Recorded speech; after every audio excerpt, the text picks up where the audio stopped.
Well, good afternoon.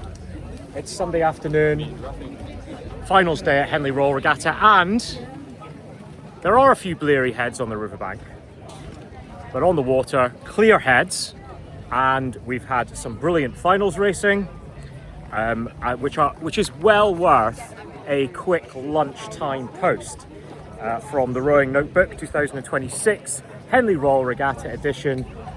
Live now, well not live, maybe it's after the fact, but just bear with me, from the banks of the River Thames, so if you're watching this afterwards, anyway, it's virtually live. If you've not watched this before, the Rowing Notebook is an informal, unscripted, one-take review of a day's racing, and I'm a rowing coach, my name's David McNeil. And so this is really the perspective of what's been going on the water, today's racing, how we got here, a little bit of a look forward as well, from the perspective of a rowing coach. So not just a narrative on what has happened, but also an analysis of why certain things have happened as well. No problem. Sorry, just like bumping into people on the riverbank and trying not to whack them with a selfie stick, because it's a bit tricky sometimes. Right, but it is a beautiful day. Let's get a little waterside shot. You can see, absolutely stunning. It's not too hot, it's certainly warm, but not so hot that I think it's going to adversely impact the athletes. We're not having to see anybody doing massive amounts of cooling before going out on the water, and it's not the sort of same level of heat wave as we've seen earlier this week and in previous weeks. Still, however, gentlemen were allowed to take their blazers off in the stewards' enclosure, so maybe it is a little bit warmer. Maybe we're just getting accustomed to the lovely temperatures. Slight headwind. So nothing too fast in terms of conditions. The flow is practically negligible though, but we're not going to see lots and lots of times falling today, unless of course it's in some of the new events like the Danesfield or the Princess Elizabeth. As I mentioned, someone's done some very good tidying up, because the Saturday, thank you very much indeed, because the Saturday of Henley Royal Regatta is renowned as something of a party day. I believe there was some excellent partying going on last night. I'm far too responsible to stick around, but it's nice and clean on the riverbanks after last night's joviality. And let's just bump into it then. So reaction analysis and what next? Well, let's kick off with the Brit. So we'll talk about events chronologically, how they happened. That should be easy for you to search through. This if you don't want to listen to analysis of an event that you don't have interest in. But the Brit was quite interesting this year. I thought it was wide open. Qualifiers, super competitive, but quite open. And unless you knew about their form, you weren't aware of the dark horse. And the dark horse came over from the Netherlands, and it was De Hoop. If you'd followed either Hollenbecker or some of the continental regattas, you might have got sniff of the fact that there was a very quick Dutch crew from De Hoop. And I think from early rounds, it was pretty clear that it was going to be a case of who was going to try and claim the Dutch scalp, if anybody was going to be capable of doing so. But that was not really possible. They rode in a really assured style off the start. I would almost liken them to a sort of almost like a visitor's standard four, but sitting in a coxed four in the Brit. Very composed. Coxed fours rowing.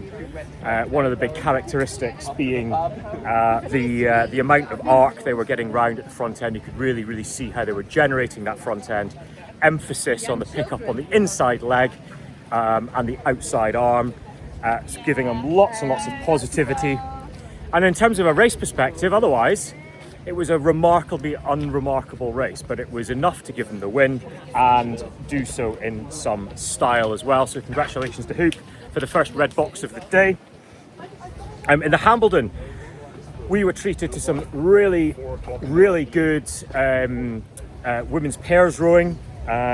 This is the international premier event for women's pairs. And while some of the earlier rounds certainly were more aspirational in their nature, we had a Czech and an Italian pair of the highest standard racing today. Really clean starts from both crews, and you could just see how effectively the crews were generating leverage and pressing through the release. What was then interesting as they came off the end of the island, quite level, was that the Italian pair looked to really think about finishing off the release with a flat wrist and really pointing through the bow ball, while the Czech pair was far less composed on the release. They were almost kind of like finishing early, spinning the hands away. The impact of that, and whether it's the fact that they're rowing into the stream, whether it's the fact that there's a little bit of a headwind, who knows? But the reality is that just, hey guys, you're well? Right? Yeah, really good, thank you. But the reality is that the Italians therefore were rowing that slightly bit longer, a little bit more effective length, and walked out a bit of a distance there. Plenty of energy and momentum going into the hull, and also quite still at the finish. Not a pause, and this is something which I think in rowing often gets massively misunderstood, is sitting still round the release and letting the boat run underneath you as your hands and body move away is not a pause. And if you want to understand what that really looks like, look at the Italian women's pair from today. In the Prince of Wales, in earlier rounds, often the Prince of Wales is dominated by a couple of strong Dutch crews. They've got very good university sculling systems over there, but this year Scull were far less of sort of force than they've been reckoned to be in previous years, and they were eliminated in one of the earlier rounds, as were Reading A. That set up a compelling final between Leander Club, the Cottage of Wattage, and a Nautilus Edinburgh University Composite, who've been training down at Caversham for a couple of weeks. This is effectively an under-23 double, under-23 quad. And I've got to admit, coming into this, I didn't think that the Nautilus and Edinburgh crew were going to be much cop against the likes of, and I'd anticipated, the likes of Scull, and I also thought Leander, but the reality was that unit has come together very well. And Nautilus and Edinburgh rode away quite nicely, very strong, compact unit, and what I've written down in my notebook is grippy versus slippy. Thought the Leander quad, coherent unit, but quite slippy. What I meant by that is it looked like they were coming onto the handle a lot earlier than the Nautilus crew, who remained on footplate with a good amount of grip. And that meant that the Nautilus crew was just putting more energy into the hull, less onto the handle, and slipping the handle. So grippy on the footplate instead of slippy on the handle. And again, marking the release, sitting still, and letting the boat run.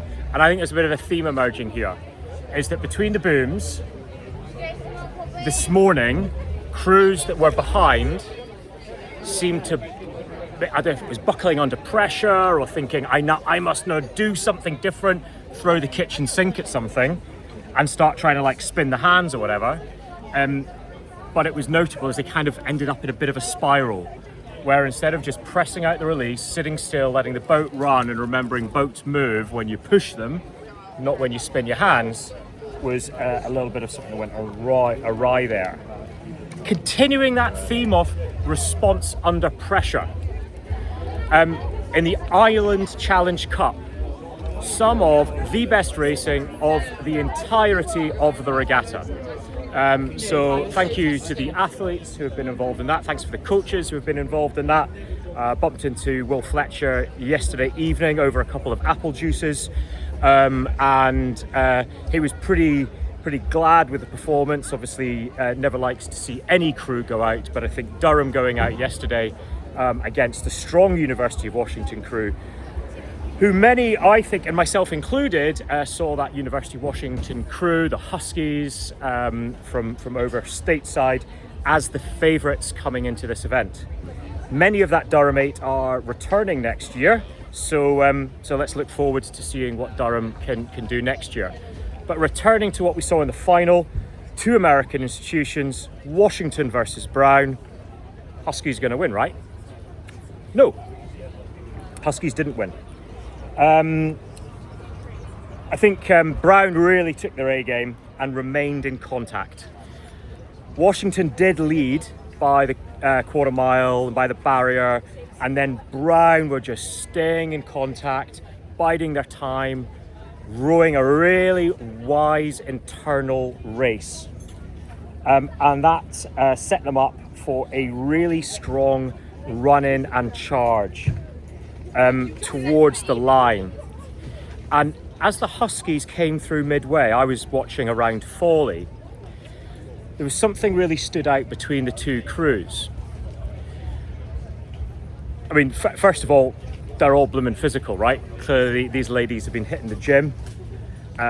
Strong, 16 strong, unbreakable female athletes. But the Huskies were doing something different today than I've seen them do all week. And there was a bit of a hang at the catch.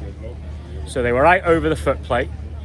They were arriving into the front end quite heavily, and as a result, there was a bit of a check and a decrease in boat speed at the front end. Compare that with Brown, who were arriving in and on. And I had a coach once describe the front end. You've got to imagine that you want to avoid landing on it's like you imagine the footplate as a branch. Avoid landing on the branch like a fat pigeon. You've got to think about landing on it like a dainty robin and not break the branch. And I thought that was quite a good analogy. So Rob Morgan, the Yoda of rowing, always comes out some classics. And I thought that there was some pigeon landing in the Husky boat rather than the dainty landing and positive change of direction that we saw in Brown, and that shone out because when Brown turned the screw and just rebounded off the front end and just applied the work in the way that they were doing, that allowed them to quickly generate a change in boat speed. The Huskies buckled under a bit more of the pressure, and ultimately Brown won by a length, coming from behind, also in the slower water. So well done, Brown. And well done everybody in the island, because that was some absolutely brilliant racing. I think in the Double Sculls Challenge Cup, things went largely as expected, right? The Serbian double is pretty quick. They're the European champions.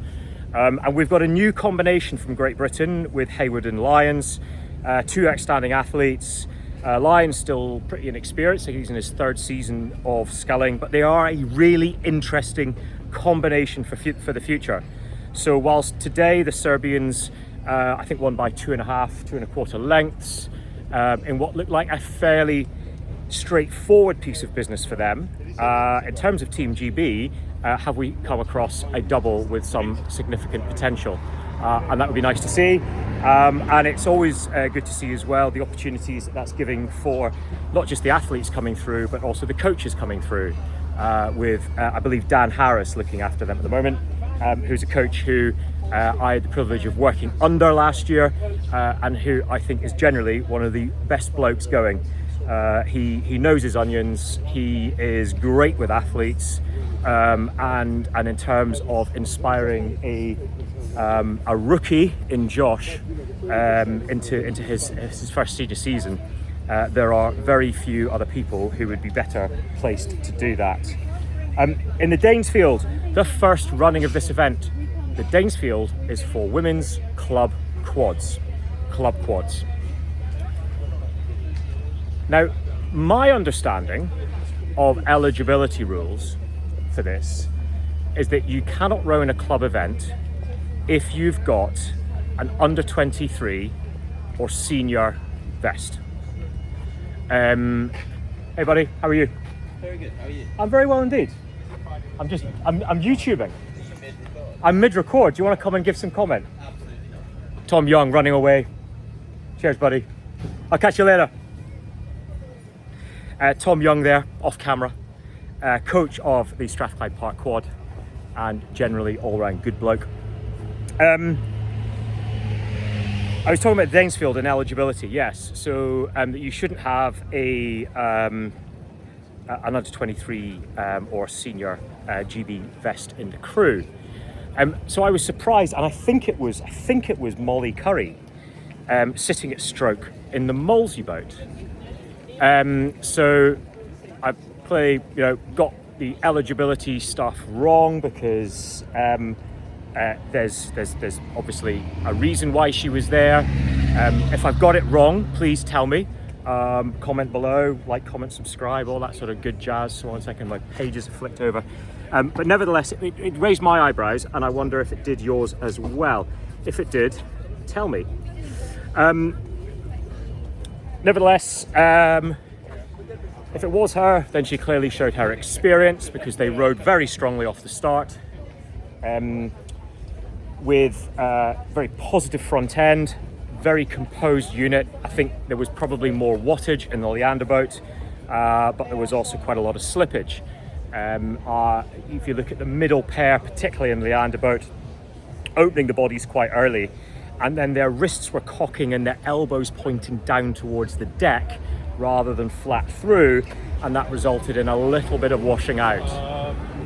You compare that to Molesey, and while it didn't look like they were quite as sort of punchy with the power, they were pressing through the pin in a really nice flat horizontal drive, and just it looked like all the effort was going on the horizontal plane towards the finish line rather than going anywhere else. So well done to them, because what they did is they just basically attritted and chiseled out the whole affair against Leander, and ultimately opened out to win by 2 lengths. In the Foley, this has been a brilliant event this year. It's been a brilliant season to watch junior men's sculling unfold in the UK. We've had early upsets from the likes of Borlase against Windsor boys. We've had a year when the main protagonists in Windsor boys haven't been getting it all their way. They turned on the style at Nat Schools, but there was always, I think, that question mark about whether they were the powerhouse they were in previous years. And actually what we saw ultimately today was a Leander Club versus Tideway Scullers School final. I've fancied that Leander quad for quite a while, really, having seen them early on at the at Wallingford and the junior sculling regatta. Thought there was really something about them, but it never looked like they were brave enough to just really lay it out on the track. I always thought that they were holding something back, and they bloody didn't do that today. Leander Club flipping fast off the start, exuding confidence on the footplate, and they started like a Formula One car and then transitioned into the middle of the race like an express train, and they just kept going. Tideway Scullers continuing that theme of pressure. They were shorter, they were less still at the finish, and they just looked far less composed than they did in the semi-final. And with Leander really emphasising that press round the release, sitting still and just making the shape round the back end in that classical Leander separating fashion.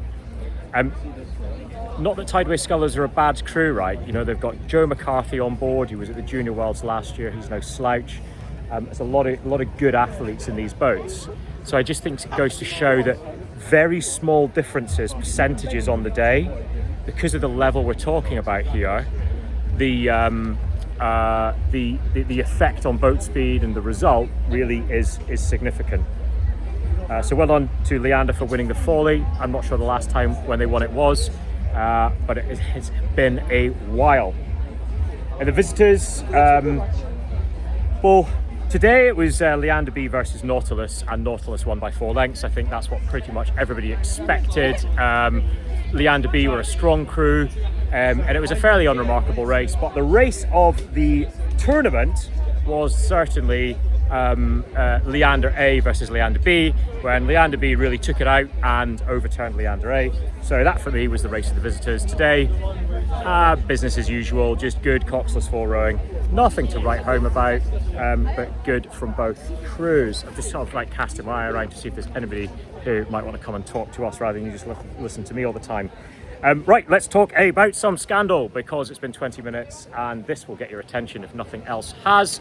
In the town, elite premier women's coxless 4 rowing. It can happen to any of us, guys, getting disorientated off the start. It's a unique environment here. No, he wasn't. Up at the start, you've got Temple Island on one side, which hasn't got a straight line on it. You've got the bank on the other side of you, which hasn't got a straight line on it. You've got some white boys, which kind of give a bit of an optical illusion. And then you head towards 2 big white posts and then the booms. And if you don't thread it right down the middle, you can get unstuck. And really what happened today was, I think you saw the Nautilus crew get disorientated off the start, veer over from Bucks onto the Berkshire station and force, after a little clip of a blade, and then force the Netherlands into evasive action, who then went out of their lane and then had to check it up to avoid hitting the first boom before then coming back onto the course. So, red flag. Must have been, I hear you say. No. The umpire let the race pan out. And I was really interested by that, because at that point we'd had one crew have to stop rowing. It wasn't just a case that there'd been some interference, but a crew had to stop rowing because of an impending collision, because of the steering of another crew. Both crews rowed out. The Netherlands looked pretty flat. Nautilus crossed the line and looked confused, and then everyone's told to go to the boat tent and await the verdict. And I think everyone was left kind of scratching their head. So, as an athlete, as a coach, I'd have just expected a red flag to have been shown there and then. The umpire didn't do that. The umpire clearly has the reasons, and I'm not questioning the decision of the umpire, because ultimately the decision to disqualify Nautilus was taken about half an hour after the race, and the town goes to the Netherlands. But I question to the audience: why wasn't the flag raised? In the Diamond Jubilee, Women's Junior Quads, this was anticipated to be the Marlow show. It was all year, and they've been this deformed crew. However, coming into this weekend, Tideway Scullers, under Rona's tutelage, have been gathering pace. They are looking longer, they were looking stronger, and speaking to a couple of parents from athletes in the Marlow crew, there was definitely some question marks about whether or not the Marlow crew were going to convert all of their potential today. By the barrier, Marlow had half a length, and I think the view was that here they are, they're just going to walk it. But they didn't. They couldn't break Scullers. Scullers were tenacious. Scullers kept pressing through. Scullers kept on going. But ultimately, Marlow then passed Remenham, put in a decisive move, opened up a lead with Clearwater, and took the win that I think we were all confident that they were going to complete on the day. So well done Marlow, well done Pete, well done everyone involved there. I think it's been a couple of years coming. They were the runners-up last year, and it just feels like that was the correct result today. A really good display from both crews there on great junior sculling. Hey up, you're right. And just generally great to watch. Right, where do we go next? In the Grand Challenge Cup, world's oldest rowing race, right? Super interesting, but ultimately, hey, Great when you're not doing yeah, no, I know. guess who got a red box today? I wish I did. Daughter did. Yeah, awesome row, well done. Thank you, David. Super happy. See you when you're not filming. Yes, yeah, sorry, I kind of battered you with a selfie stick. It's not good. Right, I'm going to stand over here and not like whack someone on the head. Can I just stand in here, guys? Yeah, of course. Thank you very much indeed. I'll try not to hit anyone on the head this time. It's all right, there's an ambulance paramedic here, so he's clearly seen the wayward man with the selfie stick and he's going to stop me. That was a couple of parents from the Marlow crew, so quite timely stuff. I was just talking about how strong they were, and that was Ione Haley, the bow girl from the Marlow quad her parents. I know them from back in Aberdeen days, so they're super happy and probably off to drink some champagne before watching their daughter pick up a red box later on. So good for them. In the Grand, GB meat grinder, they beat Italy, nothing to write home about. And having one medal going to the Trapmore household in the Grand Challenge Cup with Mr. Steve Trapmore, the coach of the GB Men's 8. The next race down the track had another Trapmore in it, his daughter stroking the Headington 8 in the Prince Philip. What is rapidly becoming a classic, the annual Headington Shiplake final of the Prince Philip.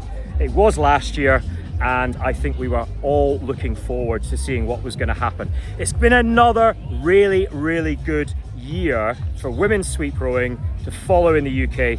I just want to say, having had the privilege of working with some of the under-19 athletes these last few years, the future is safe, right? That generation, they do sometimes get a bit of a hard rap, but I can promise you, if the rest of that generation behave like some of the athletes I've had the privilege of working with or are in some of those crews, we're in safe hands, guys. Our pensions are in safe hands. So Headington weren't the paciest crew we've ever seen at Nat Schools, and I think that raised a few eyebrows. However, Ryan Demain is a little bit of a Henley magician and clearly been working very, very hard. The other Henley magician is Dan Safdari, with a really, really strong physical and neat Shiplake crew. So I think this was a match we were eager to see. Headington went out with a degree of physicality we've not seen them do before. I was amazed with the aggression that they showed off the start, and I think Shiplake were as well. Massive statement of intent, and something that Ryan does incredibly well at Headington is the development of the whole athlete. What he does, sort of the extracurricular work to develop the psyche and the spirit of female athletes, just females in general, is really quite inspiring. I mean, follow him on LinkedIn and all the rest of it, and you'll get an idea about the sort of stuff that he does. He also innovates very strongly on the water and in the gym, but the psyche side of things is something which really stands out. You know, it's not a comment that Dan Safdari doesn't do stuff like that. Dan Safdari does, but it's just something which I know Ryan is particularly passionate about. By the 3/4 mile, Headington had opened out their advantage to 3/4 of a length. Shiplake have had some remarkable rows in earlier rounds. Really, really good. And I think it was the quarterfinals where I was looking at their blade work and just going, that is, you know, it's like almost like a Safdari trademark now, is how much pride his crews place on neat blade work. But today, the Shiplake crew just looked that little bit flatter. Not the same level of physicality. And again, a little bit like in another event I mentioned earlier on involving the juniors, at this level, because they're so fast, those small percentages on the day have massive impacts. Right, that summarises everything that's kind of gone on this morning.